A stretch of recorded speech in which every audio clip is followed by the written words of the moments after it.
করবা না।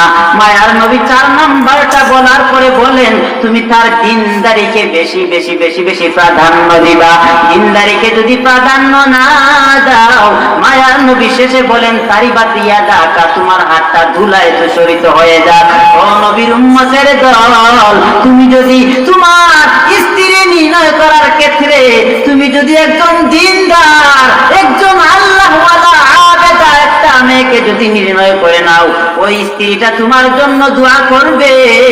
যদি তার চেহারাটা কালো হয় কিন্তু ওই মেয়েটা যদি দিনদার হয়, ওই মেয়েটা যদি আল্লাহওয়ালা হয়, ওই মেয়েটা তোমার সংসারে থাকা অবস্থায় তুমি যখন বাহিরে যাইবে তোমার ধন সম্পদ সুন্দর করে গুছিয়ে রাখবে, এমনকি তোমার জন্য যায় নামাজে বসে আল্লাহর কাছে দোয়া করবে, তোমার ঘরের বরকতের জন্য আল্লাহর কাছে দোয়া করবে।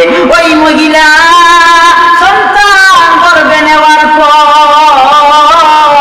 সন্তান গর্ভে নেওয়া কখনো ওই সেই মহিলা দেখবেন সিনেমা দেখবে না, নাটক দেখবে না, স্টার জলসা দেখবে না। গর্ভে সন্তান নেওয়ার পর কুরআন তেলাওয়াত করবে, তাসবিহ তাহলিল তাকবীর পড়বে, সব সময় ওই মহিলা দিনদারির উপর চলাফেরা করবে।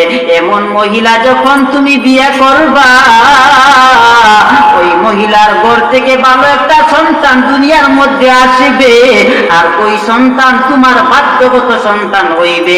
আর যদি রাস্তাঘাটে বেপরদা, কোনো পর্দা নাই, পর্দাহীন মহিলা চলাফেরা করে, একটু সৌন্দর্যতা বেশি কিন্তু পর্দা নাই, তোমার খেদমত করে না, জীবনে কখনো তোমার কথা অনুযায়ী চলে না, সন্তান গর্ভে নেওয়ার পর স্টার জলসা নাটক সিনেমা দেখতে দেখতে সময় কাটিয়ে দেয়, এমন মহিলার ঘর থেকে যেই সন্তান দুনিয়াতে আসবে, ওই সন্তান থেকে জীবনে কখনো ভালো কিছু আশা করা যায় না।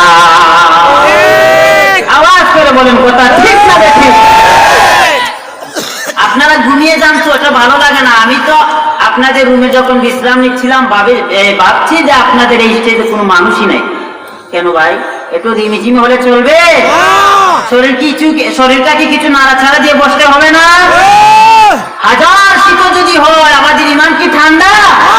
এখন যদি ইসলামের জন্য ডাক দেওয়া হয়, এই যে আপনারা যে এত ব্র্যাকেট হয়ে বসছেন, এইসব ব্র্যাকেট নিয়ে বসলে চলবে নাকি বাইরে যেতে হবে? ইসলামের ডাক শোনার জন্য যাইতে হবে না?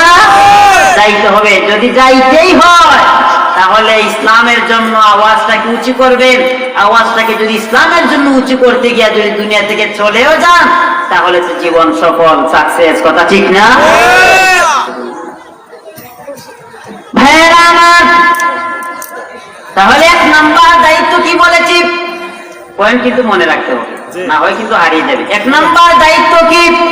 একটা দিনদার, একজন আবেদা, একজন আল্লাহ ওয়ালি একজন মেয়েকে বিবাহ করবা। জেনে শুনে তত্ত্ব নিয়ে যাচাই বাছাই করে একজন ভালো একটা মেয়েকে বিবাহ করবা। যদি ভালো একটি মেয়েকে বিবাহ করতে পারো, তাহলে মনে করো তুমি তোমার সন্তানের 1 নম্বরের হক তুমি আদায় করলা। কারণ এটা হয়েছে একটা ফ্যাক্টরি, আর ফ্যাক্টরি যদি ভালো হয়, ফ্যাক্টরি থেকে যেই মাল সার্ভিস হবে সেই মালটাও ভালো হবে। আওয়াজ করে বলুন ভাই, বলেন তো ফ্যাক্টরি যদি খারাপ হয় তাহলে ফ্যাক্টরি থেকে মাল কি ভালো আসা